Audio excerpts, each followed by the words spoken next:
మనం అనుకుంటున్నాం సేవ చాలా కష్టమని. ఆ కష్టానికి శక్తి ఎక్కడి నుంచి వస్తుంది?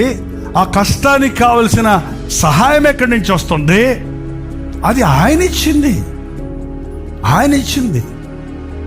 ఆయన సేవ చేస్తుంటే నాకు ఈ ఆశీర్వాదం ఉంది. నేను ఇవాళ సేవ చేయకుండా ఉద్యోగంలో ఉంటే ఎప్పుడో రిటైర్ అయిపోయి ఉంటున్నాం. ఈ పాటికి కాళ్ళు చేయి అడగ మూలపడి ఉంటున్నాం. ఏమవుతుంది?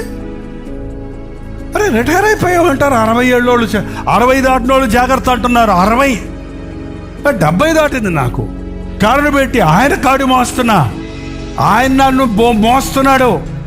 ఆయన సేవలో ఆయన సాక్షిగా బ్రతికేవాడు ఎవడైనా సరే. నువ్వు సేవకుడు వేయవచ్చు, నువ్వు మంచి విశ్వాసిగా ప్రార్థన పరుడుకుంటే.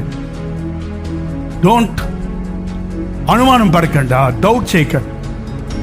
దేవుడు నిన్ను దీవిస్తాడు, నీ పిల్లలను దీవిస్తాడు, నీ పిల్లలను దీవిస్తాడు. నిన్నే కాదు, దేవుని దీవెనలు ఎప్పుడు పులి స్టాపులు లేవు. దేవుని దీవెనలకి కావాలే కంటిన్యూస్లీ పిల్ల తరాలను దీవిస్తాడు. 1000 తరాల వరకు నిన్ను ఆశీర్వాదకరంగా చేస్తాడు.